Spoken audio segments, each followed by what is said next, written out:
Assalamualaikum warahmatullahi wabarakatuh. Perkenalkan, nama saya Ananda Sefia Esifa. Saya dari Prodi Bahasa dan Sastra Indonesia. Salam sejahtera untuk kita semua dan salam untuk Pak As'ad selaku dosen pengampu mata kuliah Pendidikan Agama Islam.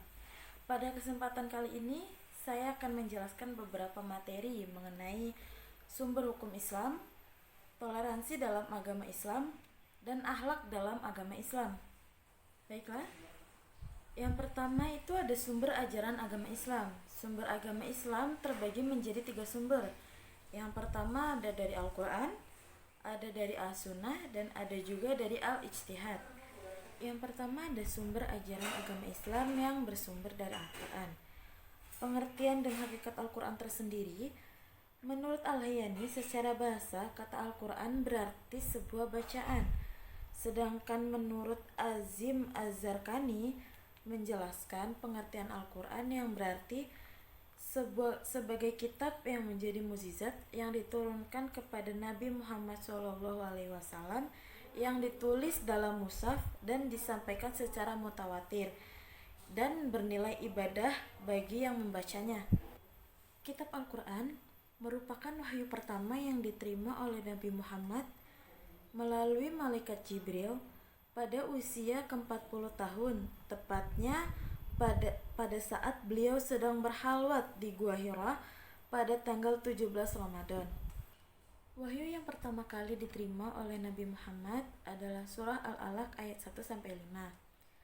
Pada ayat tersebut, Nabi Muhammad diperintahkan oleh malaikat Jibril untuk membaca, namun Nabi Muhammad tidak bisa membaca.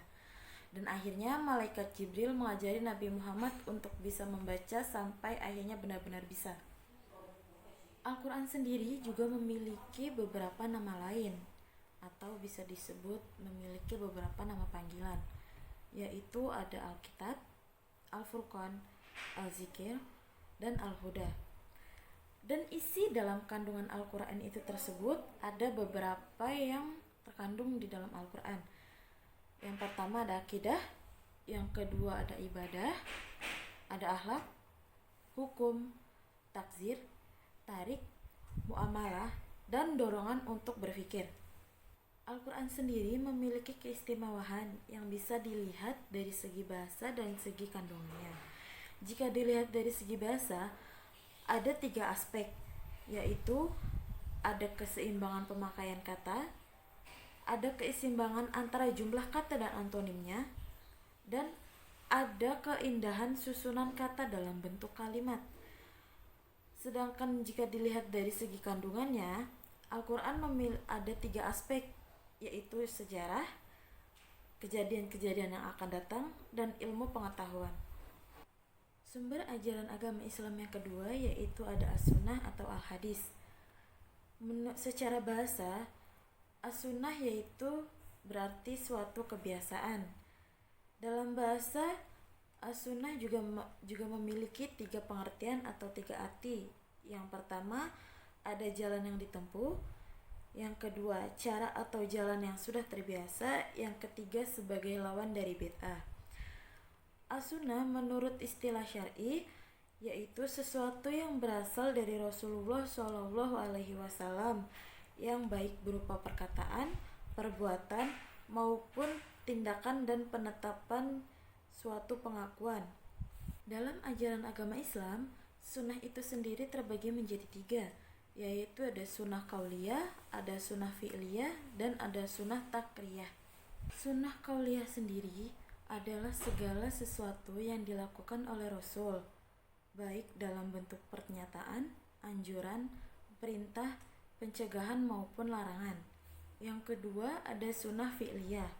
Sunnah fi'liyah adalah segala perbuatan dan perilaku yang dilihat oleh para sahabat Rasul. Perilaku tersebut yaitu masalah ibadah, muamalah, dan sebagainya. Terakhir ada sunnah takriyah. Sunnah takriyah adalah sikap diam Rasul. Dan sikap ini dilakukan oleh para sahabat baik berupa ucapan, perbuatan, dan tindakan baik. Kejadian tersebut disaksikan dan didengar oleh Rasul. Rasul sendiri diutus untuk menjelaskan segala hal yang bertentangan dengan syariat. maka sikap diam Rasul berarti persetujuan dari beliau terhadap perbuatan ataupun ucapan tersebut. Kedudukan as-sunnah dalam sumber hukum Islam yaitu ada 3. Yang pertama, sunnah sebagai penjelas dan merinci ayat-ayat Al-Quran yang masih global dan memberikan batasan-batasan terhadap ayat Al-Quran dalam pelaksanaannya dan belum ada batasan. Yang kedua, sunnah membawa hukum yang tidak ada ketentuan nasnya di dalam Al-Quran. Yang ketiga, sunnah memperkuat ketentuan-ketentuan yang telah ditetapkan dalam nas Al-Quran. Sumber hukum Islam yang ketiga yaitu ada al-ijtihad. Al-ijtihad berarti bersungguh-sungguh, rajin atau giat. Orang yang melakukan ijtihad disebut mujtahid. Dasar as-sunnah sebagai sumber hukum Islam dapat ditarik kesimpulan yang pertama yaitu ada selain mempercayai Allah, umat Islam juga wajib mempercayai Rasulnya. Yang kedua, umat Islam wajib mentaati semua larangan maupun perintah dari Rasul. Yang ketiga, Allah mengancam kepada orang-orang yang tidak mempercayai dan mentaati Rasul. Ijtihad sendiri adalah sesuatu perbuatan yang menggali hukum syar'i dalam dalil-dalil yang terperinci dalam syariat. Landasan berijtihad sendiri ada dalam Al-Quran yaitu surah Al-Anbiya ayat 7 yang bunyinya Fas'alu ahla zikri in kuntum la ta'lamun, yang artinya maka tanyakanlah olehmu kepada orang-orang yang berilmu jika kamu tidak mengetahuinya. Hukum ijtihad sendiri menurut Syekh Muhammad Khutlari bahwa hukum ijtihad dikelompokkan menjadi 3, yaitu ada wajib ain yang berarti bagi seorang yang ditanya tentang suatu masalah dan masalah itu akan hilang sebelum mengetahui hukumnya. Yang kedua ada wajib kifayah, yaitu apabila seseorang ditanya tentang suatu masalah dan masalah itu tidak hilang sebelum diketahui hukumnya atau serta masih ada mujtahid selain dirinya. Yang ketiga yaitu ijtihad terhadap sesuatu masalah atau peristiwa yang belum terjadi. Ijtihad sendiri memiliki peranan yang sangat penting dalam menetapkan status suatu hukum dalam sebuah permasalahan yang tidak atau belum memiliki hukum secara terperinci dalam Al-Quran dan As-Sunnah. Tanpa adanya ijtihad, banyak masalah yang dihadapi oleh manusia dan tidak memiliki jalan keluar atau tidak memiliki hukum yang jika di dalam Al-Quran dan As-Sunnah tidak ada sumbernya. Dan dengan adanya ijtihad, maka masalah-masalah yang belum memiliki hukum menjadi jelas hukum statusnya. Syarat-syarat menjadi mujtahid itu sendiri terbagi menjadi 2, yaitu ada syarat umum dan ada syarat khusus. Syarat umum sendiri yaitu ada baligh, berakal sehat, memahami masalah, dan beriman. Sedangkan syarat khususnya sendiri yaitu mengetahui ayat-ayat Al-Quran yang berhubungan dengan masalah yang dihadapi. Yang kedua mengetahui sunnah-sunnah Nabi yang berkaitan dengan masalah yang dihadapi. Yang ketiga mengetahui maksud dan rahasia dari hukum Islam. Yang keempat ada mengetahui kaidah kuliah. Yang kelima ada mengetahui kaidah bahasa Arab. Yang keenam ada mengetahui ilmu ushul fikih, dan yang terakhir ada mengetahui ilmu mantik. Orang yang melakukan ijtihad disebut mujtahid.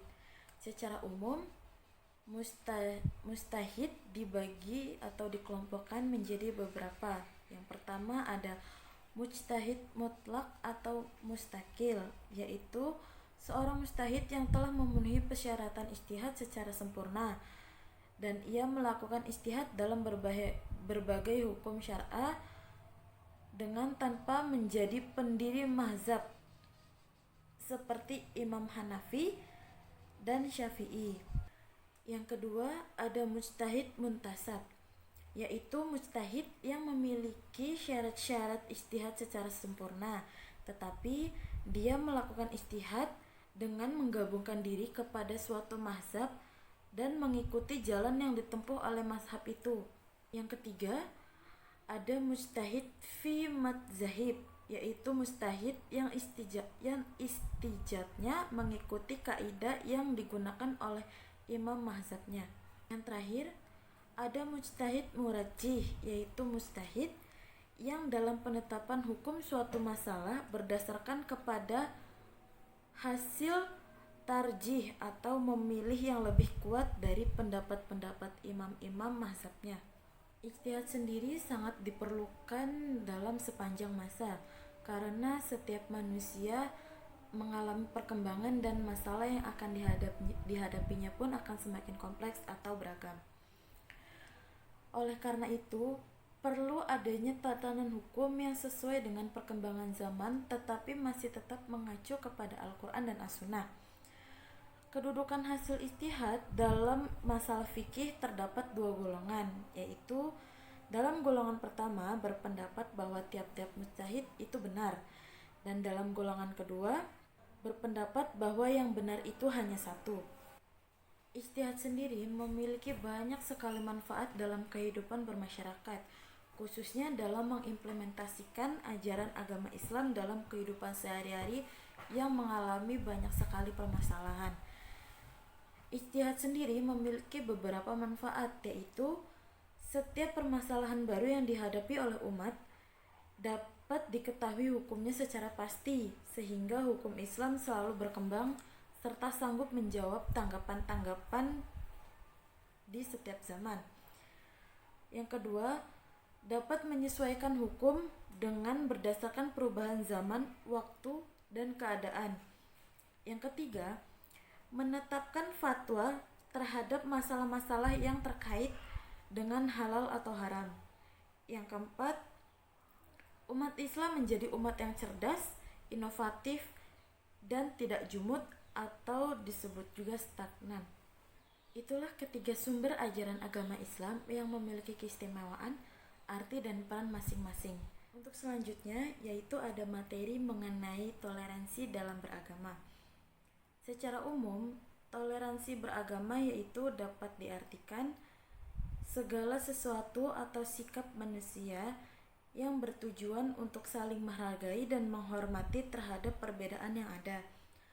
Toleransi tersebut dilakukan agar tidak terjadi pertikaian antara individu maupun kelompok terhadap kelompok lain dan untuk menumbuhkan rasa perdamaian dalam keberagamaan di sekitar lingkungan. Dalam agama Islam ada sebuah konsep toleransi antar sesama umat yang dapat menjadi tonggak kedamaian dalam beragama. Konsep ini disebut dengan tasamuh. Istilah tasamuh pada dasarnya tidak semata-mata selaras makna dengan kata toleransi. Kata tasamuh memberi arti memberi dan mengambil. Bagaimana cara untuk menjadi muslim yang menjunjung tinggi nilai toleransi atau bisa disebut juga dengan tasamuh? Yang pertama ada saling menghormati antar agama dan tidak mengganggu orang lain yang sedang beribadah sesuai dengan agama dan keyakinannya. Yang kedua, tidak berkata buruk, mengejek atau menghina orang lain yang baik suku atau agamanya berbeda dengan kita. Ketiga, ada saling menghargai antara pemimpin dan orang-orang yang dipimpin dengan tidak sewenang-wenang terhadap memperlakukan orang lain. Sikap toleransi sendiri bertujuan untuk mencegah terjadinya perpecahan akibat banyaknya perbedaan. Terjadinya perpecahan yang dapat merugikan masing-masing individu ataupun suatu kelompok dalam melakukan aktivitas sosial. Toleransi diciptakan untuk melengkapi dan menyatukan perbedaan karena perbedaan berpotensi menyebabkan konflik. Toleransi tersebut memiliki banyak sekali manfaat, yaitu menerima nilai-nilai orang lain, membuka pandangan, menambah pengetahuan, menguatkan nasionalisme, menciptakan keharmonisan dan kedamaian, menguatkan tali persaudaraan, mendukung pembangunan, menguatkan iman, mendukung pemenuhan hak asasi manusia, dan yang terakhir ada mendukung kebebasan berpartisipasi. Hikmah dari toleransi beragama adalah untuk memupuk rasa persaudaraan antar sesama teman, Akibat sikap saling menghargai dan bekerja sama yang terjalin dengan baik, maka rasa persaudaraan antar sesama teman semakin kuat meskipun mempunyai latar belakang yang berbeda-beda. Di Indonesia sendiri, banyak sekali kejadian konflik yang ditimbulkan akibat perbedaan agama yang ada di Indonesia. Konflik antar agama merupakan konflik yang dapat ditimbulkan karena adanya perbedaan keyakinan yang tidak bisa disiasati hanya dengan saling menghargai dan menghormati antar sesama agama. Ada beberapa contoh konflik yang terjadi di Indonesia antar umat beragama, yaitu ada konflik Poso, konflik Ambon, dan konflik Tolikara, yaitu antara umat agama Islam dan umat agama Nasrani. Lalu ada konflik Aceh dan konflik Situbondo, yaitu yang terjadi antara umat agama Islam dan umat agama Kristen. Berikutnya ada konflik di Lampung Selatan, yaitu antara umat agama Buddha dan umat agama Muslim. Yang terakhir ada konflik Sampang, yaitu pengikut Ahlus Sunnah wal Jamaah dan penganut Islam Syiah. Konflik yang terjadi antar umat beragama bukan hanya berasal dari eksternal, tetapi juga berasal dari internal. Ada beberapa penyebabnya, yaitu yang pertama, ada pemahaman yang menodai atau menyimpang dari agama. Yang kedua, pemahaman yang radikal atau menganggap alirannya benar dan orang lain salah. Yang ketiga, ada pemahaman yang liberal, bebas semaunya tanpa mengikuti kaidah yang ada. Konflik yang terjadi antara umat beragama umumnya bukan hanya terjadi karena adanya perbedaan keyakinan, tetapi juga terjadi karena adanya beberapa faktor lain. Di antaranya, adanya pemahaman radikal yang di sebagian kecil kelompok agama, kurang efektifnya pelaksanaan regulasi baik karena status hukumnya yang masih dipersonalkan, kurangnya pemahaman sebagai aparatur negara atau kurangnya kesadaran sebagai tokoh dan umat beragama, personalan pendirian rumah ibadah atau cara penyiaran atau penyebaran agama yang tidak sesuai dengan ketentuan yang berlaku. Yang keempat, penistaan terhadap agama. Yang kelima, adanya salah paham antara informasi di antara pemeluk agama. Sejatinya, konflik tersebut tidak akan muncul karena perbedaan tersebut merupakan hal yang bisa menyatukan jika para individu atau kelompok dapat menjunjung tinggi rasa toleransi antar umat beragama. Yang harus dipahami pertama kali untuk menumbuhkan nilai-nilai toleransi dalam beragama adalah kesadaran bahwa perbedaan dalam agama merupakan hal yang niscaya memang tidak bisa dihindari. Bahkan Al-Quran juga mengafirmasi perihal kebebasan tersebut. Ada dalam surah Al-Kafirun ayat 6 yang berbunyi lakum dinukum waliyadin, yaitu untukmu agamamu, untukku agamaku. Itulah penjelasan mengenai materi toleransi antar umat beragama. Selanjutnya yaitu materi terakhir, akhlak dalam Islam. Akhlak sendiri merupakan sifat batin yang tertanam dalam diri seseorang dan akan terlihat atau tampak perbuatan dari sikap menurut norma dan syariat, apakah dia memiliki akhlak yang baik atau buruk, dan tanpa adanya paksaan dan pertimbangan sebelumnya dan bersungguh-sungguh dalam berbuat dan ikhlas karena mengharap ridho dari Allah Subhanahu wa Ta'ala.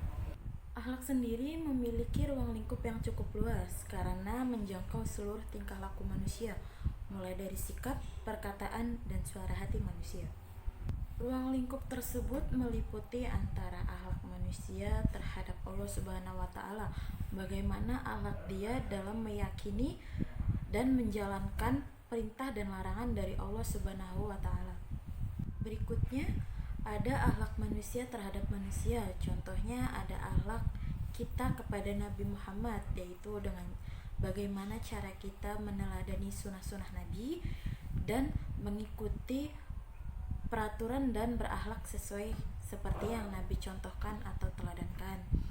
Berikutnya ada akhlak terhadap orang tua. Bagaimana akhlak kita terhadap orang tua, yaitu dengan cara berkata tutur baik, berkata lembut, membantu mereka, tidak membuat susah dan membanggakan mereka. Akhlak terbagi menjadi dua, yaitu ada akhlak mahmudah dan ada akhlak mazmumah. Akhlak mahmudah adalah suatu akhlak yang terpuji atau tingkah laku yang menimbulkan perbuatan-perbuatan baik dan terpuji menurut pandangan akal dan syariat. Lalu selanjutnya ada akhlak kepada lingkungan. Hal tersebut dapat diaplikasikan dalam bentuk perbuatan, yaitu sadar dalam memelihara lingkungan, menjaga dan memanfaatkan alam, sayang kepada sesama makhluk, dan menggali potensi dalam seoptimal mungkin demi kemaslahatan manusia dan alam sekitar. Sedangkan akhlak mazmumah adalah tingkah laku yang menimbulkan perbuatan-perbuatan buruk dan tidak terpuji menurut pandangan akal dan syariat. Dasar pembinaan akhlak bersumber dari Al-Quran dan hadis. Kedua sumber tersebut menjadi landasan utama pembicaraan akhlak yang lebih tepat dan konkret sebagai pola hidup dan menetapkan mana yang baik dan perlu disikapi oleh manusia dalam kehidupan sehari-hari. Pembinaan akhlak juga memiliki metode-metode mereka tersendiri. Di antaranya ada metode pembiasaan, yaitu metode yang dilaksanakan mulai awal dan bersifat kontinu. Yang kedua, ada metode keteladanan, yaitu hal-hal yang dapat dicontoh atau ditiru.